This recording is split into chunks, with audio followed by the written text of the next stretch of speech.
आत्मनिर्भर मास्टर्स हम कर रहे थे रुइस सर द्वारा लिखी book the four agreements book का स्वाध्याय, जिसमें आज हम जानेंगे रुइस सर हमें क्या बताते हैं। किसी भी बात को निजी तौर पर ना लें। दूसरा, समझौता।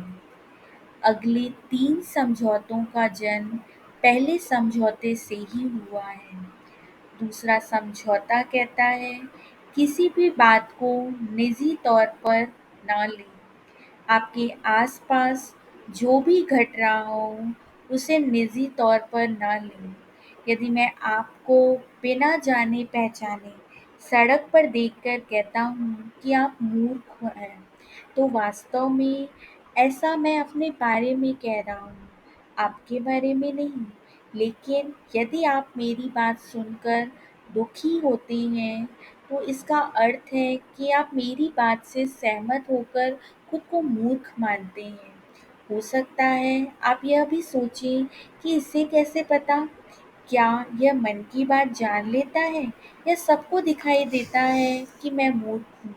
आप इस तरह कही गई बात को निजी या व्यक्तिगत तौर पर लेते हैं, क्योंकि आप भी उस बात से सहमत होते हैं। जैसे ही आप ऐसी बातों पर सहमत होते हैं, यह विष आपके भीतर चला जाता है और आप नरक के सपने में उलझ कर रह जाते हैं। आप खुद को जरूरत से अधिक महत्व देते हैं, इसलिए ऐसी बातों में उलझते हैं। दरअसल व्यक्तिगत तौर पर हम अपने आप को इतना अधिक महत्व देते हैं कि हमें लगने लगता है कि हर बात हमारे बारे में ही हो रही है। अपने परवरिश के दौरान ही हम हर बात को व्यक्तिगत तौर पर लेना सीख लेते हैं। हमें लगता है कि हर बात के लिए केवल मैं ही जिम्मेदार हूँ। मैं, सिर्फ मैं, केवल मैं। वास्तव में बाकी लोग जो कुछ भी कर रहे हैं, उसमें आपका कोई सहभाग ही नहीं है। लोग जो भी करते हैं, अपने लिए और अपनी धारणाओं के कारण वैसा करते हैं। हर इंसान अपनी ही दुनिया में और अपने ही सपनों में जीवन जीता है। उनकी उनकी यह दुनिया हमारी दुनिया से बिल्कुल अलग है।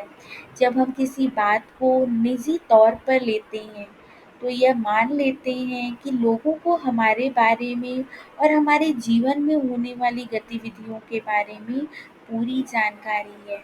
इसलिए हम अपने जीवन की घटनाओं को लोगों पर थोपने की कोशिश करते हैं।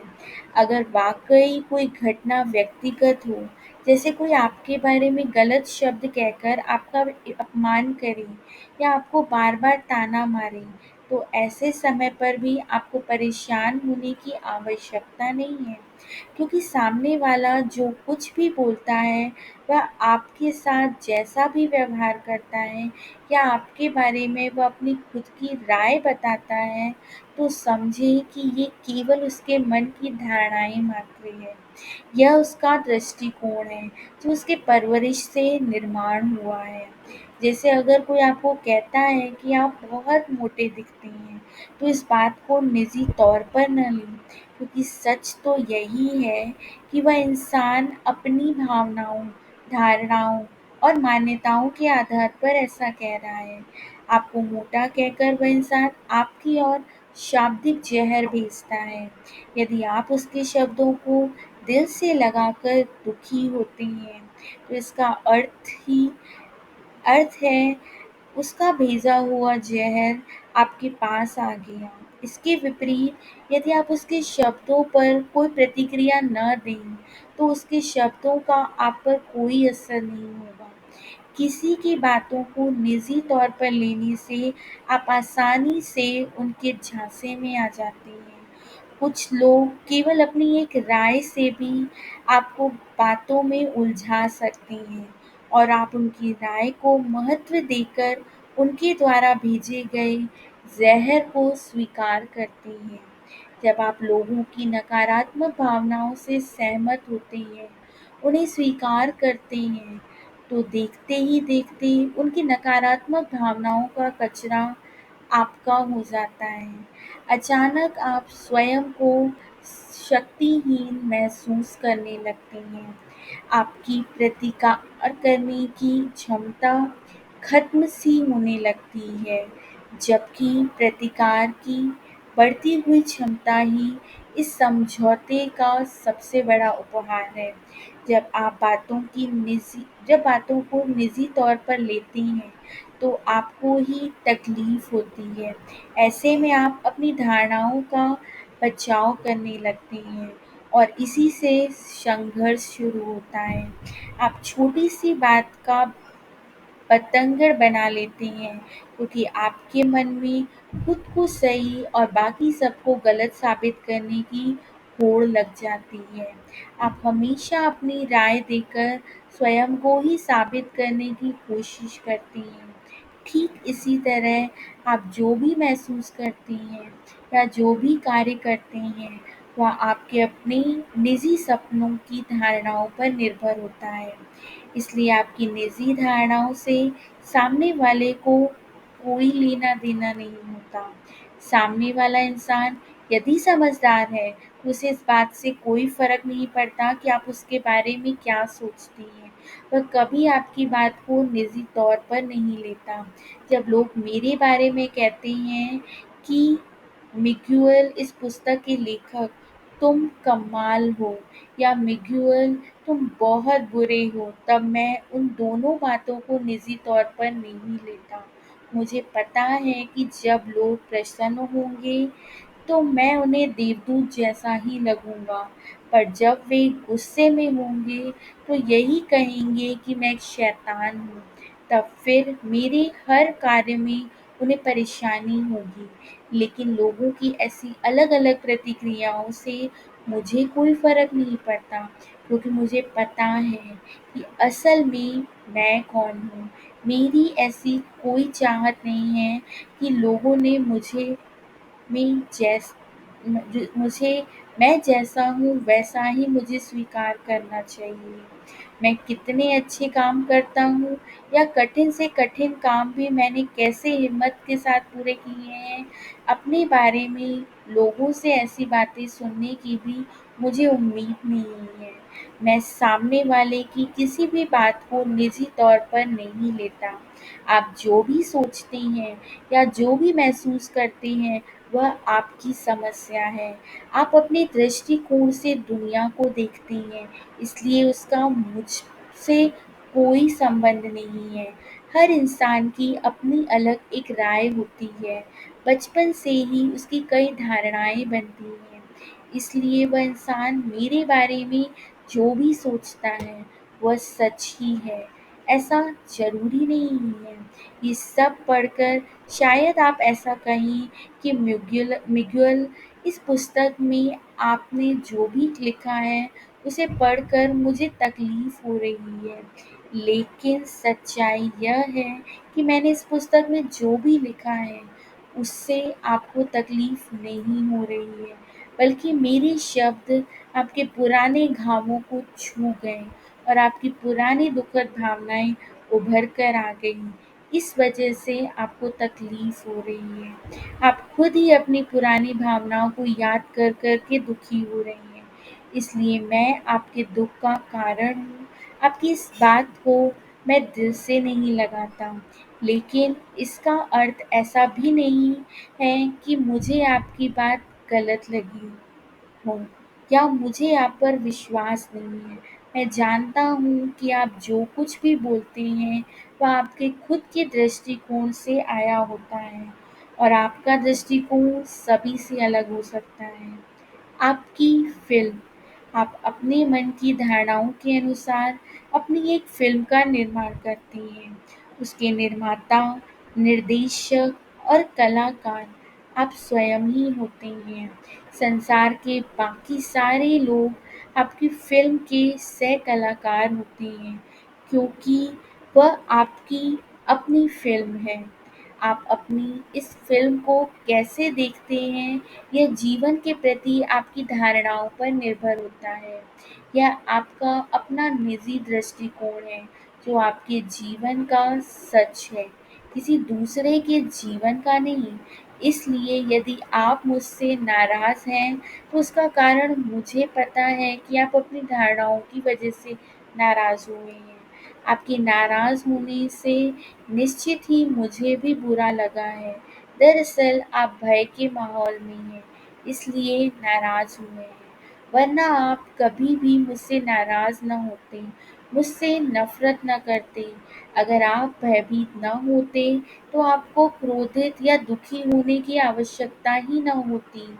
अगर आप भय से मुक्त और प्रेम से भरा जीवन जीते हैं, तो किसी भी नकारात्मक भावना को आपके मन में स्थान न मिलता।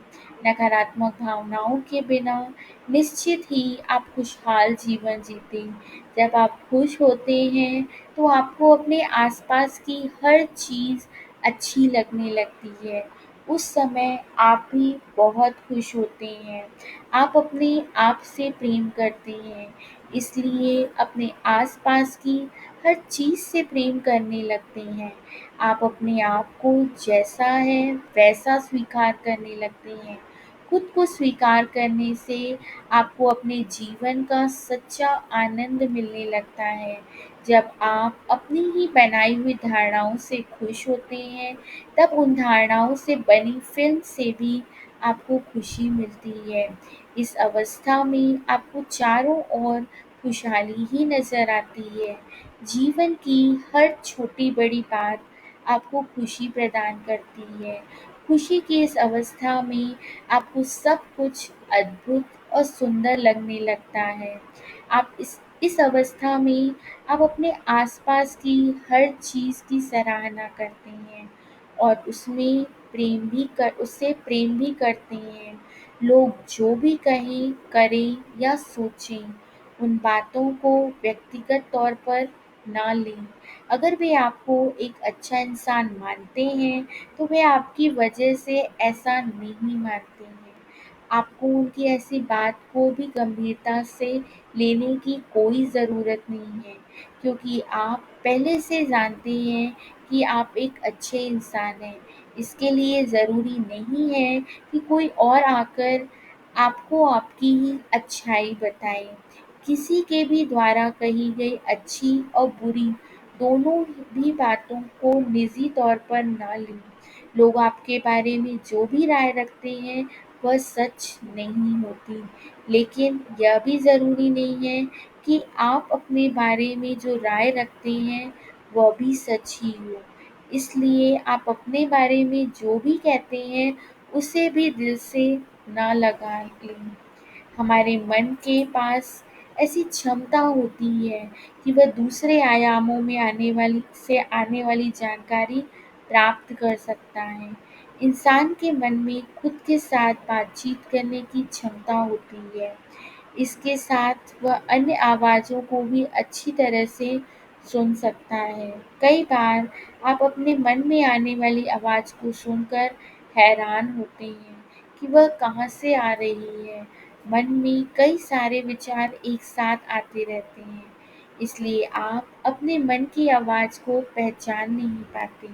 हो सकता है कि वह आवाज़ किसी दूसरे आयाम से आई हो, जिस आयाम में हमारे जैसा ही मन हो। टोल्टेक ने ऐसे जीवों को एलीज यानी सहयोगी कहा है। यूरोप, अफ्रीका और भारत में इन्हें गॉड या देवता कहा जाता है। इंसान का मन और देवता। हमारा मन देवताओं के स्तर पर भी रहने की क्षमता रखता है। मन एक दूसरे आयाम में भी बसता है और उसका अनुभव भी कर सकता है। मन जागृत रहकर इस अवस्था को जान सकता है। बिना आँखों के भी वह इस अवस्था को देख सकता है। हमारा मन एक ही समय दो अलग-अलग स्तर पर रह सकता है। कई बार ऐसा होता है कि आपको जो नए विचार आते हैं, वे आपके मन में निर्माण नहीं होने दे होते। लेकिन फिर भी मन उन विचारों को ग्रहण करके आप तक पहुंचाता है।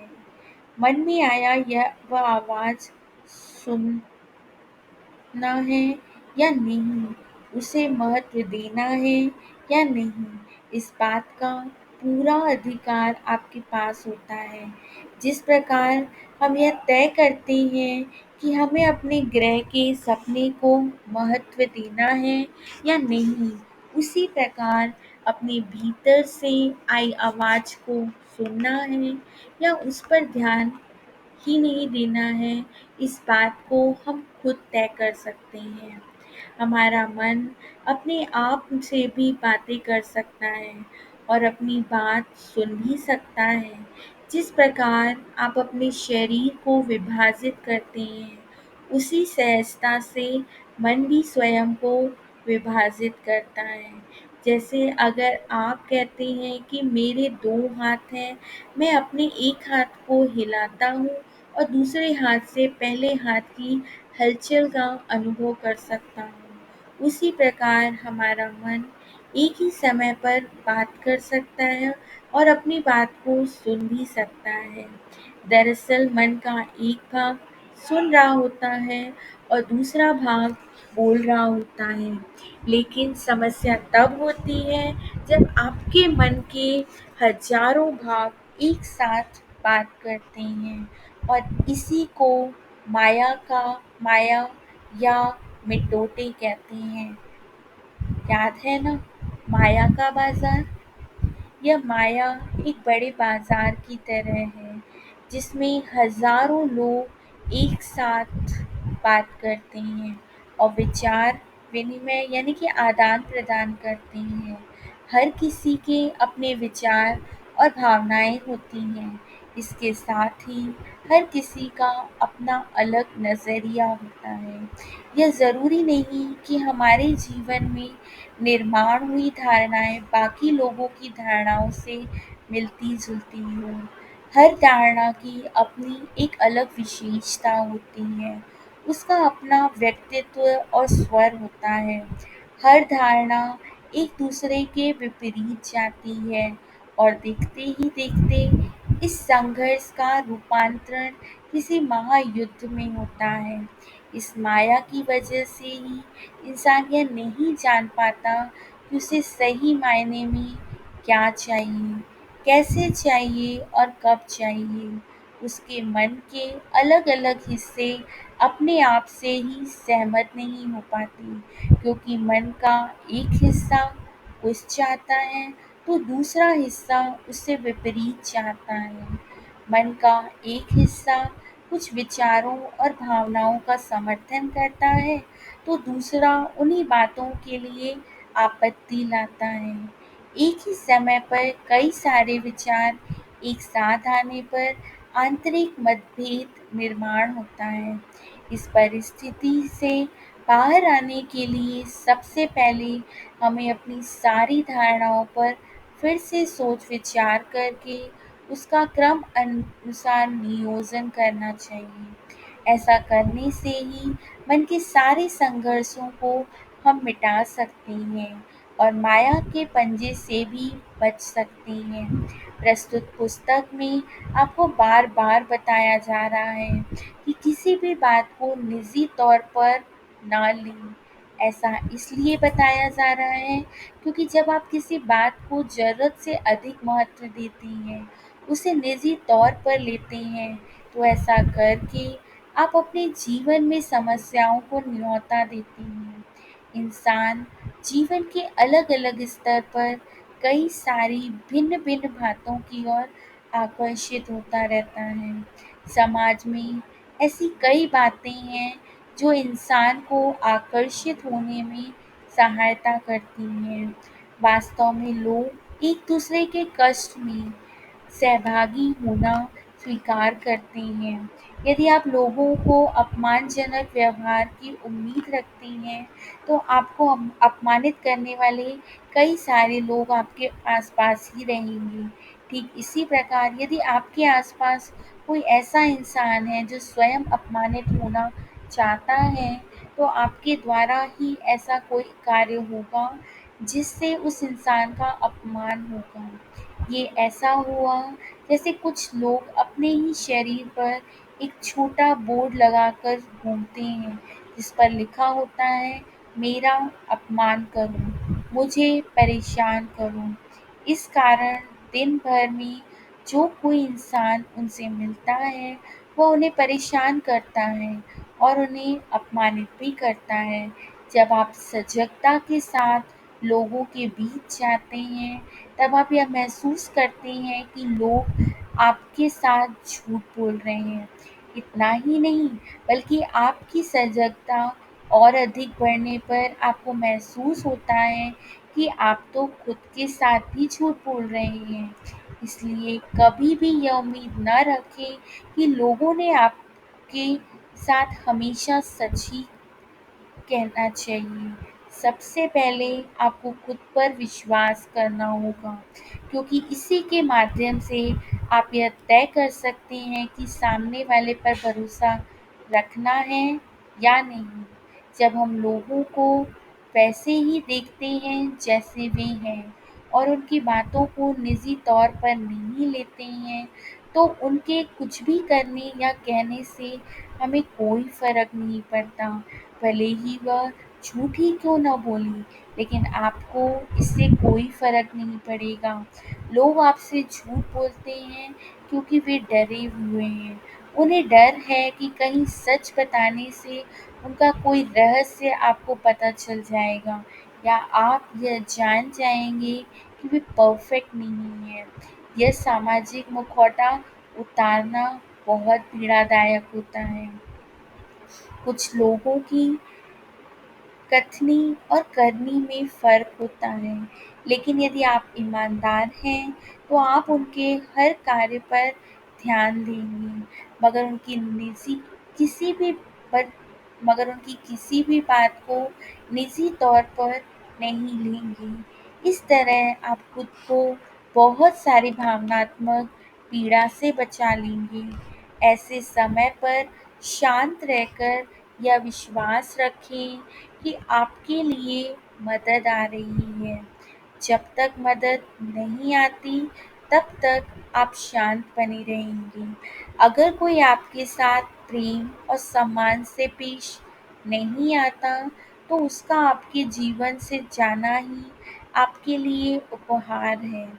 जितने अधिक साल वह इंसान आपके जीवन में रहता, उतने साल आप इंसान के व्यवहार से परेशान होते रहते हैं। भले ही उसके आपके जीवन में आने से आपको पहले थोड़ा दुख होगा, लेकिन कुछ समय बाद इस दुख से आप मुक्त हो जाएंगे। इसके बाद आप अपना मनचाहा चुनाव कर सकती हैं। अपने जीवन के अनुभवों से आपको यह महसूस होगा कि दूसरों पर विश्वास रखने से भी अधिक आपको अपने आप पर विश्वास रखना आवश्यक है। इसी से आप हमेशा सही निर्णय ले पाएंगे। जब आप बातों को निजी तौर पर न लेने की आदत खुद में विकसित करते हैं, तब वास्तव में आप अपने जीवन की कई समस्याओं से निपटने की क्षमता निर्माण करते हैं। इस एक आदत को जीवन का अंग बना लेने से आपका गुस्सा, जलन, नफ़रत और निराशा की भावनाएँ भी आपके पास नहीं आएँगी। किसी भी बात को निजी तौर पर न लेने के इस समझौते को यदि आप अपने जीवन का अहम हिस्सा बना लेते हैं, तो संसार का कोई भी इंसान आपको नरक की अवस्था में नहीं लेकर जा सकता। आपको एक अनोखी आज़ादी का अनुभव होगा। आप किसी के भी शब्दों में उलझेंगे नहीं और कोई भी आपको अपने शब्दों की शक्ति से सम्मोहित नहीं कर पाएगा। आपकी प्रतिकार शक्ति इतनी बढ़ चुकी होगी, यदि पूरी दुनिया भी आपके बारे में व्यर्थ की बातें करे, तो भी आपका कोई नुकसान नहीं होगा। इससे भी बढ़कर यदि कोई आपको जानबूझकर परेशान करने का प्रयास करे, तो भी उसके द्वारा भेजे गए भावनात्मक ज़हर का आप पर कोई असर नहीं होगा। जब आप वह भावनात्मक ज़हर ग्रहण नहीं करते तो वह उसी इंसान के पास वापस जाता है जिसने उसे भेजा था। उसके लिए वह ज़हर और भी ज़्यादा भयानक होता है। अब आप समझ सकते हैं कि ये समझौता कितना महत्वपूर्ण है। जब आप ऐसी कुछ बातों को निजी तौर पर नहीं लेते, तो आप सहजता से नर की अवस्था से मुक्त हो सकती हैं और बिना वजह निर्माण होने वाले कष्टों से भी आप बच सकती हैं। अब दूसरे समझौते के अभ्यास के बल पर ही आप इन सूक्ष्म धारणाओं और अपनी गलत आदतों को तोड़ सकती हैं, जो आपके कष्ट का कारण बनती हैं। केवल पहले 2 समझौतों का पालन करने से भी आपकी 75% से भी अधिक धारणाएँ टूट जाएँगी। इस समझौते को एक बड़े कागज़ पर लिखकर आपको दिखाई दे ऐसी जगह पर उसे चिपका दें।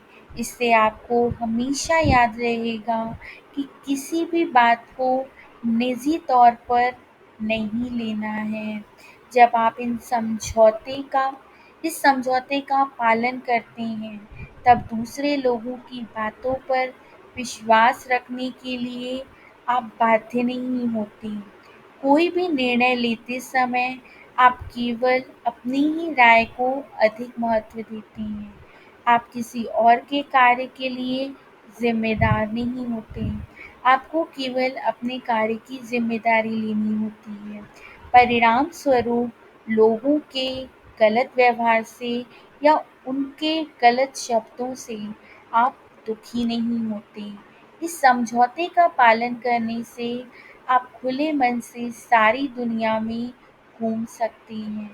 कोई भी आपको दुखी नहीं कर सकता। आप सहजता से अपनी राय और आपको क्या चाहिए, क्या नहीं, यह लोगों को बता सकती हैं।